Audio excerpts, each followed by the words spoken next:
A partir de este momento, ustedes y nosotros compartiremos información a todo riesgo para que el desastre no nos alcance.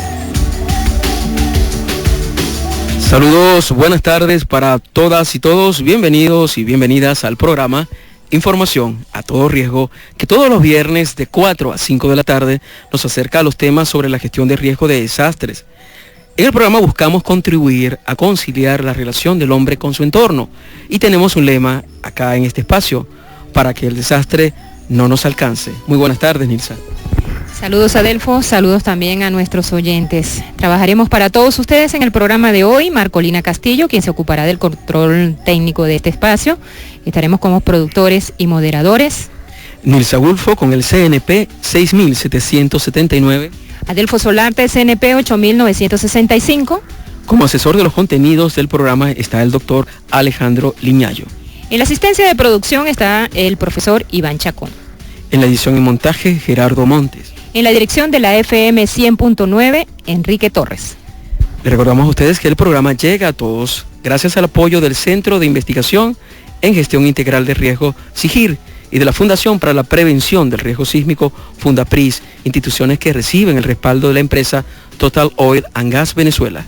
Y así damos inicio hoy viernes 27 de mayo al programa número 29 de Información a todo riesgo. Así es, Nilsa, el programa número 29, hoy viernes 27 de mayo.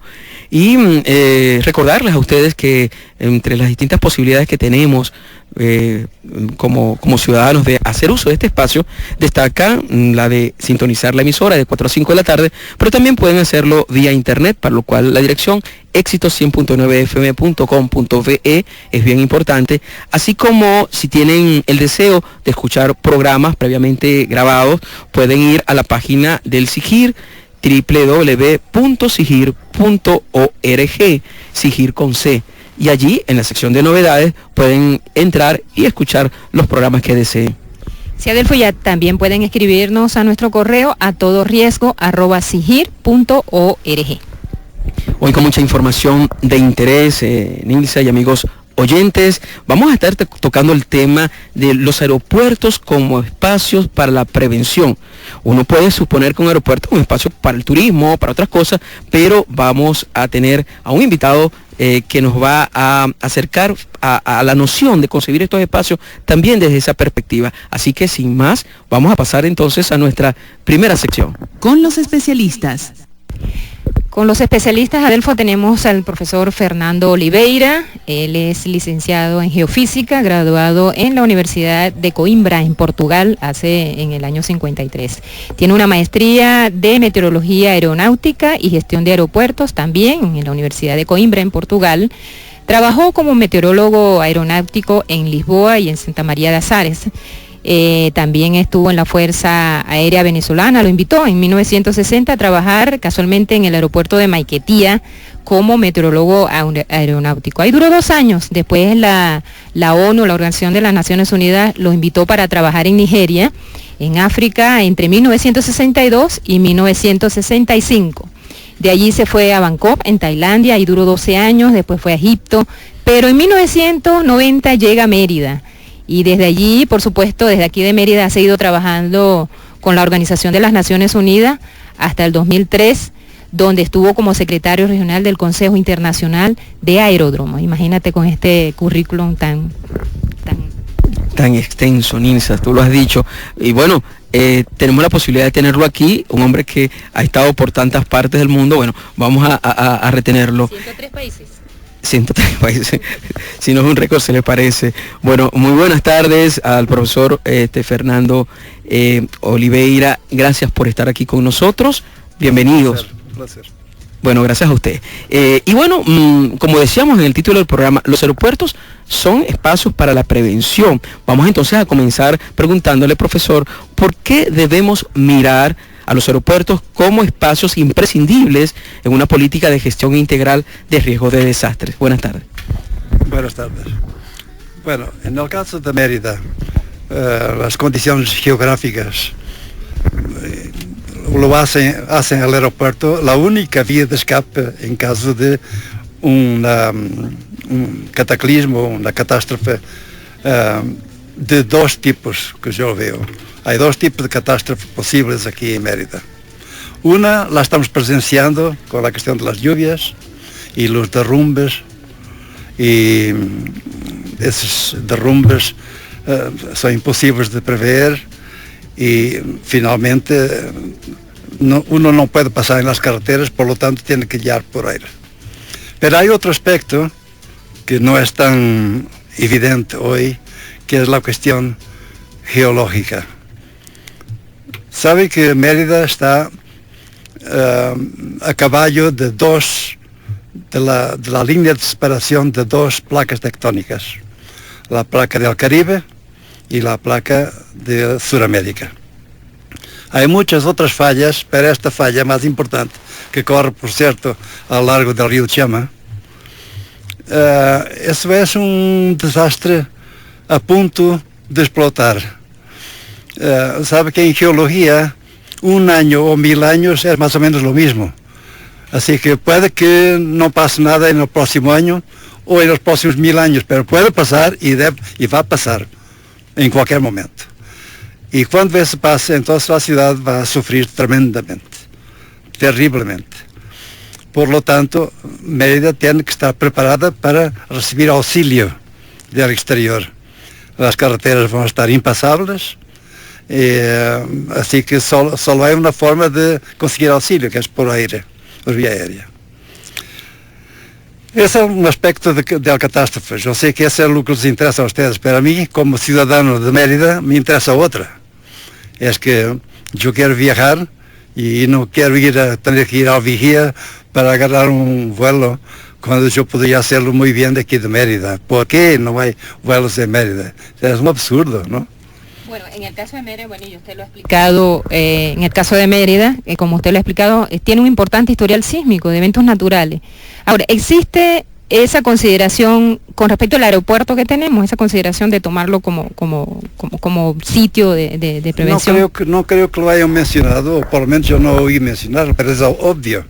Estamos en una isla, digamos, con los dos accesos principales a la ciudad, norte y sur, cerrados. Bueno, ¿qué vamos a hacer? No es posible hacer un movimiento fuera de esta ciudad que no sea por aire. Esto es absurdo. Sí, aunque parece lógico eso que usted plantea, no parece que eso lo toman como prioritario, ¿no?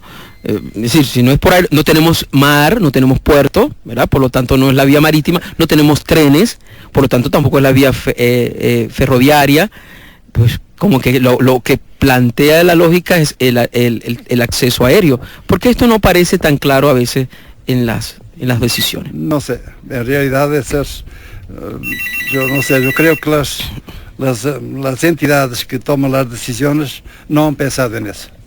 Esta es la única explicación que tengo.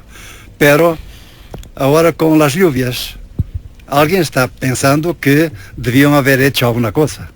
Y si por casualidad hay aquí un terremoto, que puede ser grande, puede ser intenso, entonces alguien va a pensar muy seriamente que el aeropuerto es la única vía de escape.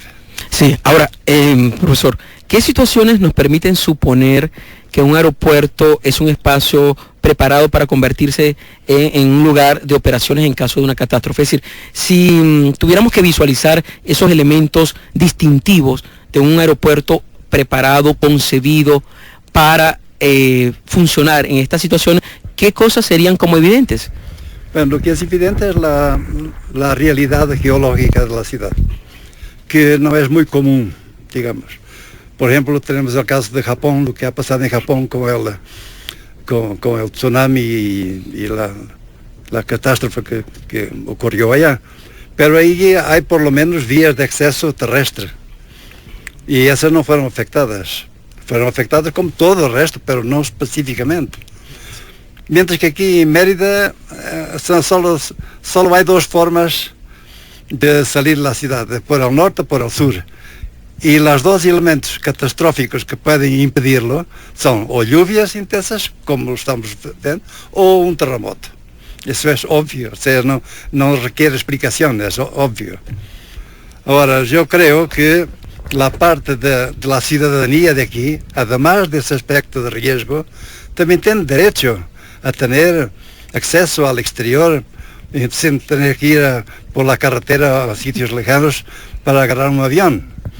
Así que en el año 96, el que era entonces el director de SAPAM, que es el servicio de los aeropuertos y puertos del Estado de Mérida, me pidió que preparara un proyecto para traer el aeropuerto a un nivel de utilización y de operabilidad que no existía.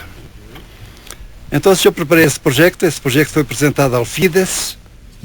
Lamentavelmente, en algún punto burocrático, murió el proyecto. La idea que yo tenía era que este aeropuerto no debe utilizarse solo durante el día, y hay que tener mucho cuidado con el tipo de aviones que se utilizan aquí. Porque cualquier aeropuerto, yo he conocido, como usted dijo, ya 103 países con centenares de aeropuertos, y he visto aeropuertos de todo tipo. Hasta aeropuertos de montaña en Nepal, en los Himalayas, que usted solo mirarlo da vértigo. le da miedo.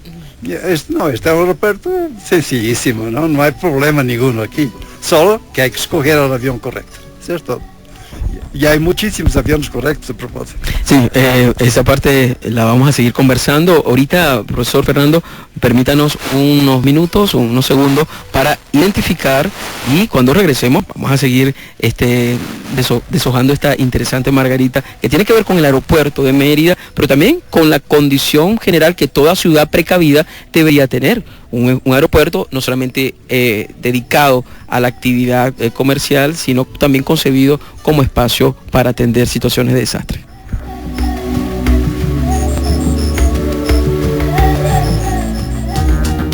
Hay hombres y mujeres voluntarios que exploran los rincones más recónditos de los Andes en busca de signos, señales de movimientos del planeta.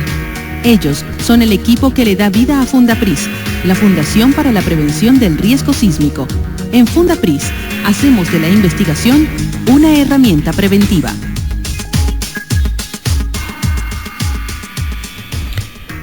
Bien, continuamos en Información a Todo Riesgo. Hoy, viernes 27 de mayo, nuestro programa número 29, dedicado a los aeropuertos como espacios para la prevención, aunque ya lo hemos visto en las palabras de nuestro invitado, el geofísico Fernando Oliveira, que no solamente habría que preocuparse porque funcione como espacio, sino como con regularidad. Inclusive yo le preguntaría algo, para luego darle la palabra a Nilsa, un aeropuerto comercialmente activo, operativo, como que está más cerca de tener, digamos, la destreza o estar, digamos, preparado para cuando le toque cambiar un poco el rol de espacio comercial a espacio especial de atención de desastres. Ahora un aeropuerto poco activo, muy poco usado, creo que a lo mejor se le complica un poco activar los protocolos. No sé si esto es así. No, en realidad cualquier aeropuerto debe tener, y tiene, el aeropuerto aquí de Mérida tiene una sección de lucha, de rescate y lucha contra incendios. Y ese aspecto de rescate se aplica a cualquier desastre que pase en las vecindades del aeropuerto, no en el aeropuerto solamente, sino en cualquier parte. O sea, si hay, por ejemplo, un incendio, los bomberos del aeropuerto pueden y deben ir a ayudar a poner para ese incendio. Yo creo que, basado exactamente en esas condiciones de riesgo que hemos visto, riesgo meteorológico y riesgo tectónico, digamos, es necesario que ese aeropuerto esté preparado para operar día y noche. No podemos solo tenerlo de las 7 de la mañana a las 7 de la noche o 6 de la tarde. Así que por eso fue que el proyecto que yo desarrollé para este aeropuerto tiene una parte, un balizaje luminoso para que el piloto pueda ver el aeropuerto, y un sistema de radioayudas. Yo sugerí todo lo que era necesario. Como digo, lamentablemente no pasó de aquí, ¿no? Después hubo aquí un problema en Mérida. El problema fue que hubo un avión que se estrelló ahí contra la montaña. Y solución, cerrar el aeropuerto, los vuelos comerciales. Esa no es la solución correcta. La solución correcta es ver qué fue lo que pasó, por qué pasó, y vamos a buscar la corrección, el problema. Y la corrección es que ese avión no era apropiado para operar en Mérida. Y la parte de control de tráfico aéreo no estaba al par de lo que era necesario para salvaguardar la integridad de los aviones y los pasajeros. Profesor, ya que usted está citando esos datos, hay, bueno, el aeropuerto de Mérida, digámoslo así, recordaremos esto a los oyentes, se comenzó a operar el 20 de octubre de 1946, es decir, un aeropuerto con más de 60 años de vida, un historial bastante impecable, vamos a decir. Ha habido algunos incidentes, más no accidentes, dentro del aeropuerto, y los accidentes que han ocurrido pues no son atribuibles directamente, según los entendidos, a la existencia misma del aeropuerto. Hay un dato, y es que el aeropuerto, según te plantea, con estas modificaciones, algunos considerarían un poco osado hacer vuelos con radioayudas, etcétera. Este es un aeropuerto que se rige por las reglas de vuelo visual, las reglas de Visual Flying Rules, y algunos dirían, bueno, no es un aeropuerto para operar que no sea por vuelo visual de día y poniéndole restricciones. Entiendo que su percepción es, por lo que usted ha visto y por lo que usted conoce del tema, este es un aeropuerto que está entonces muy subutilizado. Exactamente, extremadamente subutilizado, porque no hay razón ninguna en el mundo, porque este avión este aeropuerto no opera durante la noche. Yo no diré ya después de, digamos, las 10 de la noche, porque por el ruido, pero aún así hay aviones que son muy poco ruidosos. Y por lo tanto podrían operar hasta bastante tarde en la noche. Pero esa es una cuestión del confort de la población. Pero en caso de riesgo, hay que operar 24 horas al día, no hay otra alternativa. Ahora, en caso de toda la información que usted tiene, ¿existen algunas experiencias precedentes que nos permitan visualizar el uso del aeropuerto en situaciones de desastre? En el caso de Vargas, por ejemplo. Sí, bueno, en el caso de Vargas, lo que se utilizó el aeropuerto fue para ayuda a la población de la zona. O sea, no estamos viendo, no es lo mismo, ¿no? Aquí el aeropuerto de Mérida sería utilizado para entrada de medicamentos y comida y salida de enfermos o de gente accidentada, etc. Mientras que en Vargas no fue toda la zona que sufrió terriblemente por las cuestiones meteorológicas, y entonces el aeropuerto sirvió de guarida, de albergue para esa gente. Es diferente, ¿no? Ahora, profesor Oliveira, ¿existe, que usted conozca, alguna reglamentación que establezca, vamos a decirlo así, protocolos, procedimientos que deben aplicarse en una instalación aeroportuaria, un aeródromo, y que se activen una vez que ocurra una situación de desastre? ¿Eso ya está establecido? ¿Existe una normativa? Sí, claro. Hay una organización por la cual yo trabajé 25 años, llamada Organización de Aviación Civil Internacional. Esa organización se rige por una serie de acuerdos básicos, digamos, que establecen las relaciones entre los pueblos y la aviación. Y ese convenio internacional de aviación civil tiene ahora en este momento 18 anexos.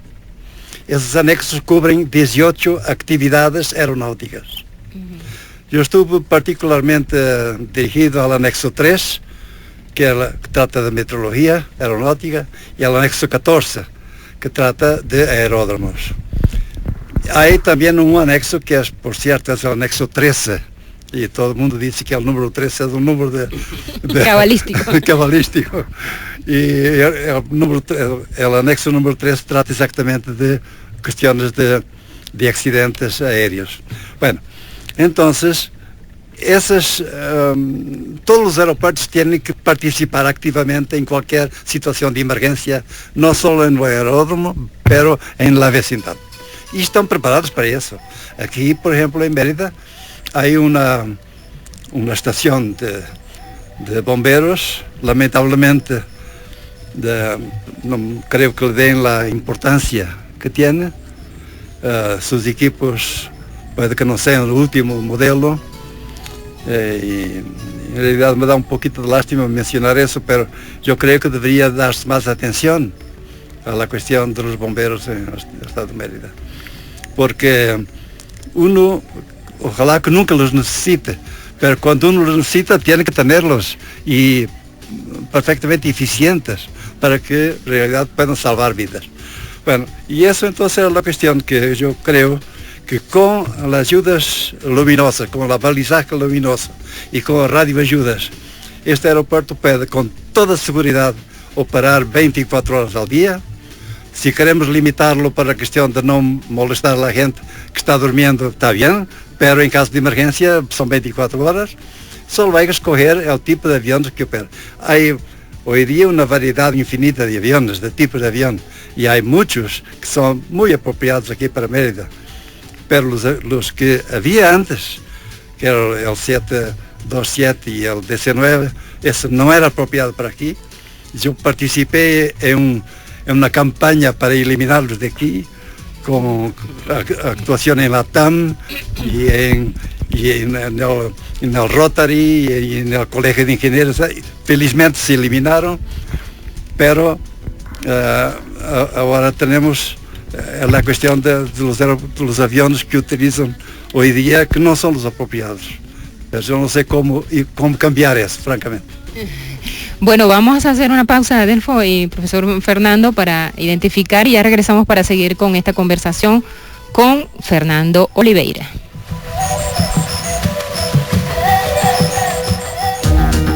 Hay hombres y mujeres voluntarios que exploran los rincones más recónditos de los Andes en busca de signos, señales de movimientos del planeta.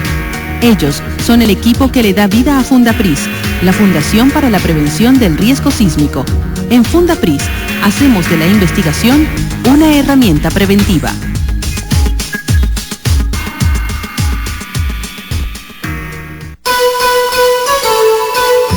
Una vez más con todos ustedes en información a todo riesgo a través de Éxitos 100.9 de Mérida, todos los viernes de 4 a 5 de la tarde. Hoy estamos conversando con el geofísico Fernando Oliveira, quien tiene una muy dilatada experiencia en el campo aeronáutico, vinculada al tema de los aeropuertos como espacio no solamente de actividad comercial y turística, etcétera, sino también el llamado que él hace y puntualiza que nosotros deberíamos tener este aeropuerto mucho más acondicionado para situaciones que son previsibles y que ya están como anotadas, solo que lamentablemente pues no tenemos el tiempo para decirlo cuándo va a ocurrir, pero todo apunta a que tenemos que estar preparados para esos escenarios.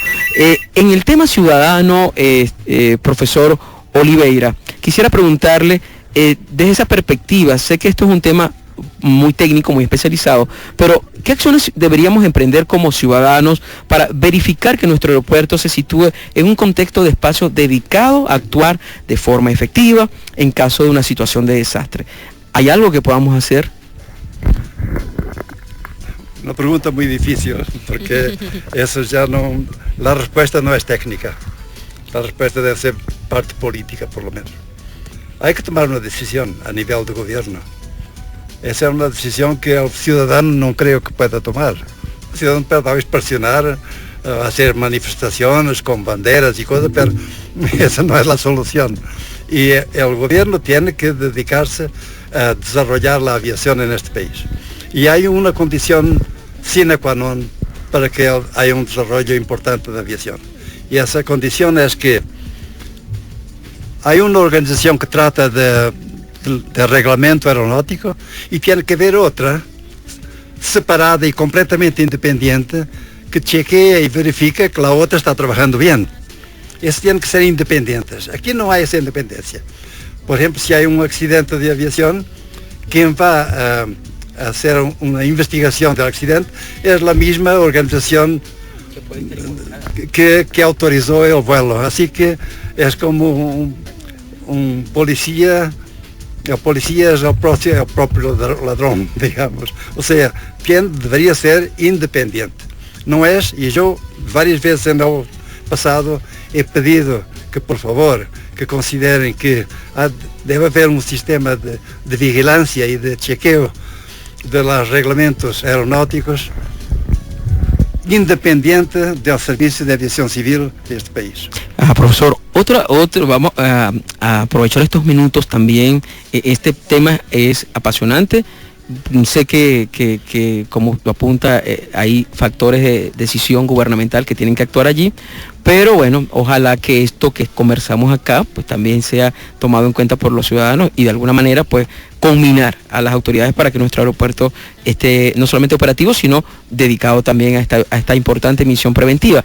Ahora, aprovechando la presencia del profesor Fernando Oliveira, él con esa experiencia que Nils estuvo comentando hace unos minutos, nos dimos cuenta, bueno, que estaba en cualquier cantidad de países, pero ha actuado en situaciones bien interesantes y hasta únicas. En este momento, casualmente, Europa está viviendo una vez más situaciones de limitación de la actividad aérea originadas por las erupciones volcánicas de algunos volcanes islandeses. En Islandia ya no es la primera vez, ya sabemos que ha ocurrido en otras ocasiones con mayor severidad. Casualmente, profesor Fernando, aprovechando su presencia aquí, sobre esta nueva situación, algunas personas dicen que un volcán o uno de estos grandes volcanes puede colocar en jaque no solamente el espacio aéreo de Europa, sino inclusive afectar seriamente la economía mundial. ¿Es eso tan cierto? ¿Y usted qué nos puede contar de esa experiencia? Bueno, yo por casualidad, yo fui un actor en un evento muy interesante. No sé si ustedes están al corriente o si oyeron que hace unos años un avión de la British Airways que volaba de Singapur a Perth, en Australia, al cruzar el espacio aéreo indonesio, hubo una erupción de un volcán. Esa erupción fue muy fuerte y generó mucha ceniza volcánica. La ceniza volcánica tiene un problema, es que no es detectable por radar. Así que el radar del avión no detecta la ceniza volcánica, no sabe.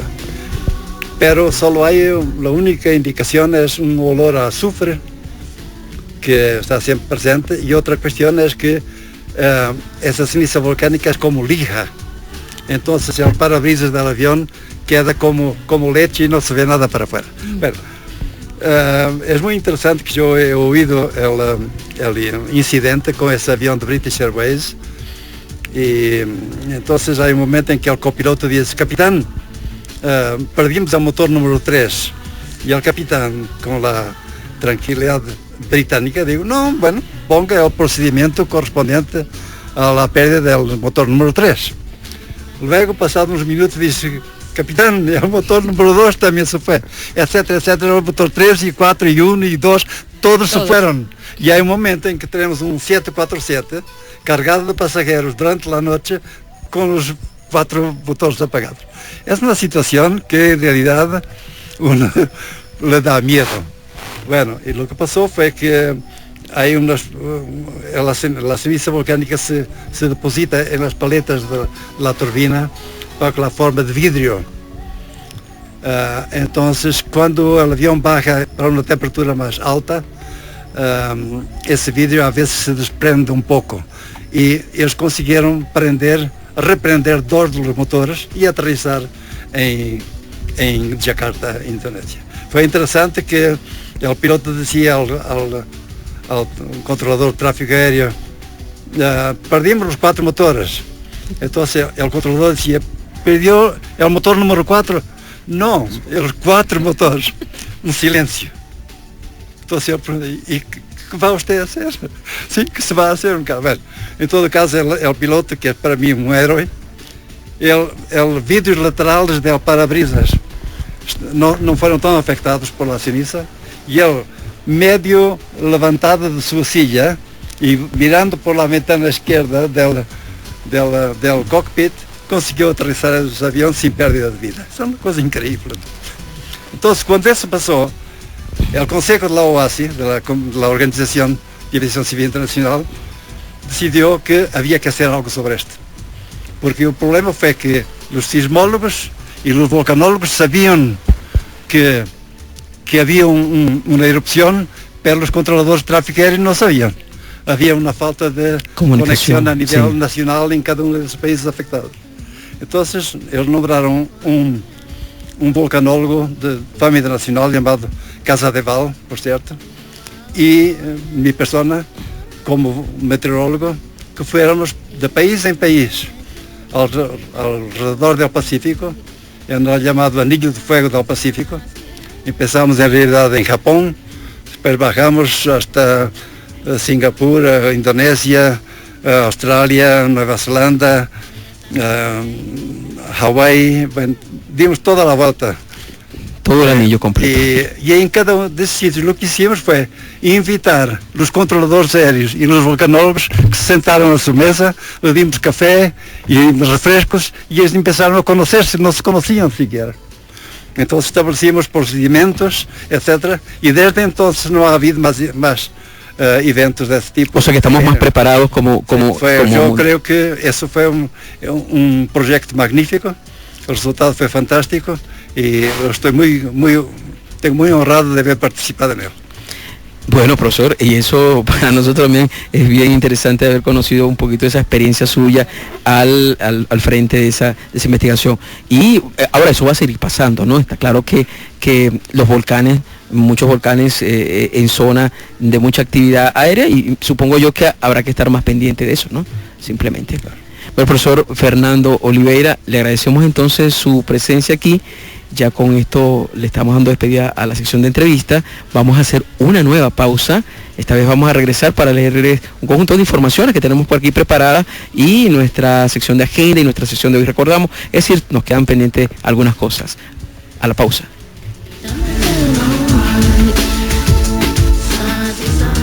La Fundación para la Prevención del Riesgo Sísmico del Estado Mérida, Fundapris, a través del Ministerio del Poder Popular para la Educación, capacita a niños y jóvenes de la región en la identificación de los peligros de carácter sísmico, la evaluación de la seguridad de viviendas y el comportamiento apropiado ante una situación de desastres, luego de la ocurrencia de un movimiento de tierra de gran envergadura.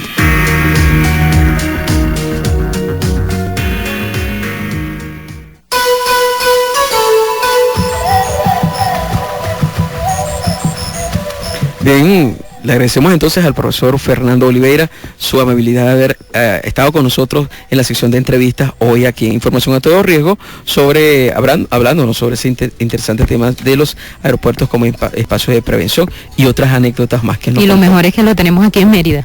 Sí, por ahí anda.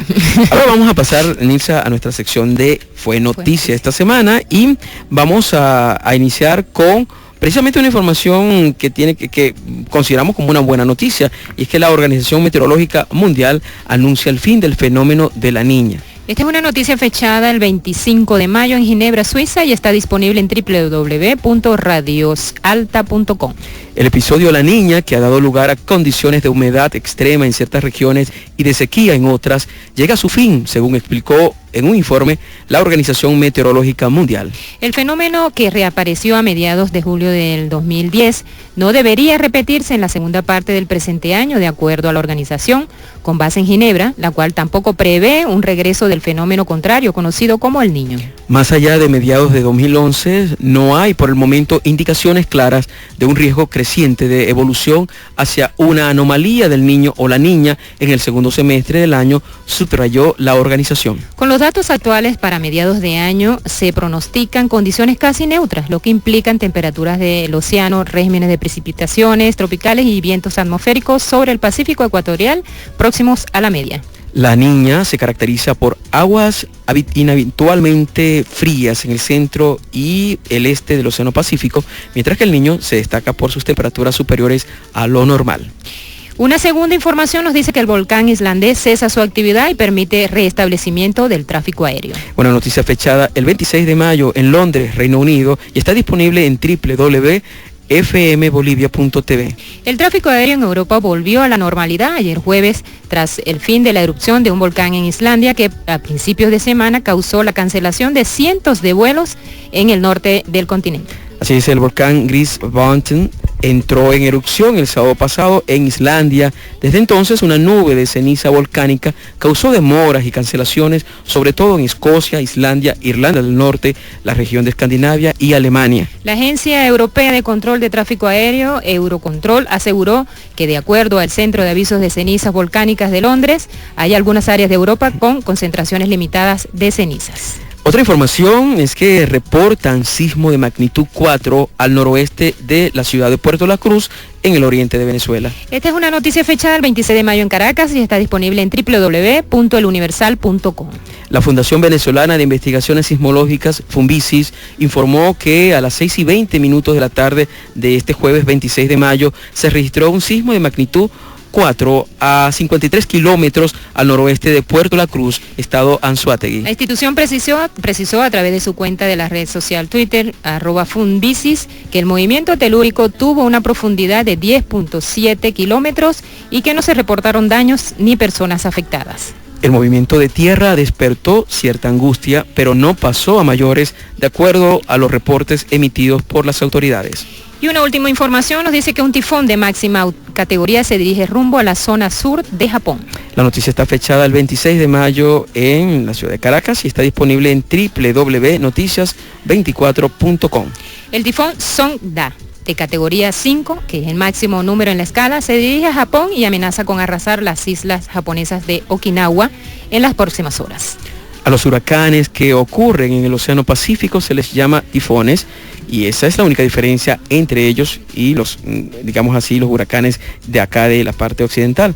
Hasta hace relativamente poco la escala de clasificación llegaba hasta 4, pero con la aparición de tormentas de una intensidad nunca antes vista, esta escala se extendió a la categoría de 5. Esta es la categoría de las así llamadas tormentas perfectas, con vientos sostenidos de más de 200 kilómetros por hora. Y esta información, bueno, ojalá que no llegue a mayores la situación con el tifón allá en Japón, que como sabemos el país ha estado bien enfrentando situaciones bien delicadas. ¿Sabes? Pasemos ahora a nuestra próxima sección. Agenda de la semana. Sí, en la agenda de la semana tenemos varias actividades, Adelfo. Sigue adelante con los encuentros del proyecto interinstitucional cooperativo PIC de la ULA, llamado Bases para la elaboración del Plan de Desarrollo Urbano Sustentable para la Ciudad de Mérida 2011-2030. En esta ocasión, la coordinación general de esta iniciativa está invitando al taller Visión de Mérida 2031, Sector Productivo y Servicios, que se realizará el próximo miércoles 1 de junio en el Salón de Videoconferencias de la Facultad de Ciencias Económicas y Sociales de la Universidad de los Andes, ubicado en la planta baja del edificio G. El taller se desarrollará en el horario comprendido entre las 8 de la mañana y las 2:30 de la tarde. Dicho evento forma parte de un ciclo de 7 talleres y foros abiertos al público en general, que han programado como parte de las actividades de información, consulta y opinión sobre la Mérida deseable posible 2030. En el caso de este foro taller en particular, su objetivo consiste en discutir con la colectividad sobre la actual situación económica de la ciudad de Mérida y a partir de allí proponer un conjunto de ideas que ayuden a favorecer las aspiraciones y actuaciones que demanda la ciudad de Mérida para promover su desarrollo socioeconómico de una forma armónica, responsable y sustentable. Entre los aspectos previos que ya se han destacado en las discusiones, los coordinadores de este foro de consulta incluyeron los referidos a la necesidad de incidir en la gestión de riesgos socionaturales y antrópicos de Mérida. Hay otra información en la agenda, Semana del Geógrafo 2011, que se inicia este lunes 30 de mayo con una misa en honor a los geógrafos y proseguirá los días miércoles, jueves 2 y viernes 3 de junio hasta el sábado 4, inclusive, entre otras actividades, tendrán ellos la 11ª jornada de ambiente y desarrollo, las cuales se van a desarrollar en el Auditorium Ali Primera de la Facultad de Ciencias Forestales y Ambientales de la ULA. Esto va a ser de 8 de la mañana a 12 del mediodía y de 2 de la tarde a 6:30. Hay una inversión que hay que hacer allí, pero si usted quiere participar, puede llamar al número 0274 Mérida 244-2224. Y Adelfo, pasamos a la última parte de nuestro programa, que es Hoy Recordamos. Sí, nuestra sección hoy recordamos, Nilsa, ¿y sobre qué vamos a hablar? Sobre los difíciles intentos por sellar el pozo de BP allá en el Golfo de México. Deepwater Horizon era una plataforma petrolífera semisumergible de posicionamiento dinámico de aguas ultra profundas, construida en el año 2001. El propósito de la torre era perforar pozos petrolíferos en el subsuelo marino, trasladándose de un lugar a otro conforme se requería. Una vez que se terminara de perforar, la extracción se realizaría por otro equipo, ¿verdad? Deepwater Horizon era propiedad de Trasoen y había sido arrendado a BP, que es una empresa petrolera británica, hasta septiembre del año 2013. Pero en septiembre del 2009 perforó un pozo petrolero de más de 10.500 metros, el cual era hasta hoy el más profundo de la historia. Sigue siéndolo así, Sigue el más siendo. profundo de la historia. La plataforma se hundió el 22 de abril de 2010 como resultado de una explosión que había tenido lugar 2 días antes, provocando uno de los más importantes derrames de petróleo de la historia. El escenario en este caso fue el Golfo de México. La mancha de crudo que provocó el accidente en la plataforma de BP es la más grande de la historia. El presidente de Estados Unidos, Barack Obama, había advertido a la compañía que tendría que pagar toda la limpieza y las futuras indemnizaciones que se derivasen del daño ecológico. A un mes desde el desastre, la María Negra llegó al delta del Mississippi y aparecieron las primeras manchas de crudo en la costa de Florida. Un 28 de mayo del 2010, el presidente de Estados Unidos visitó la zona afectada sin que BP hubiese conseguido detener la hemorragia de petróleo, pese a que un día antes creyó haber sellado la tubería. El 29 de mayo de 2010 fracasó el segundo intento de la compañía de parar la fuga petrolera con un tapón de barro. Tras varios intentos fallidos para detener definitivamente el flujo y 5 meses después del desastre, el gobierno de Estados Unidos declaró que el pozo había quedado definitivamente sometido. Sí, los puso a trabajar y se recuerda entonces, hoy recordamos cómo esos esfuerzos por detener esa fuga de petróleo. Ya con esto estamos dando por culminado el programa de hoy, Nilsa. Sí, Adelfo, y vamos a recordarle a nuestros oyentes que dónde nos pueden conseguir, dónde nos pueden leer. Bueno, entre otras cosas, el lunes que viene, el lunes venidero, en el Diario de los Andes, va a aparecer un resumen de lo que conversamos hoy con el profesor Fernando Oliveira. Allí va a aparecer no solamente un resumen de la entrevista, sino también algunos aspectos de las informaciones aquí discutidas, Nilsa. También queremos recordarle que hay un depositario de programas del tú tienes la dirección. Sí, tengo aquí la dirección www.sigir.org en la sección de novedades. Allí usted puede conseguir no solamente los programas anteriores, sino incluso este también y escucharlo. También nos pueden escribir a nuestro correo electrónico a todoriesgo@sigir.org o también pueden llamarnos a nuestra oficina al 0274-658-8206. Ese es el número del SIGIR, por lo tanto les decimos que hoy trabajamos para todos ustedes. Andrés Plusca, quien se ocupó del control técnico del espacio. Está como asesor de los contenidos del programa el doctor Alejandro Lignayo.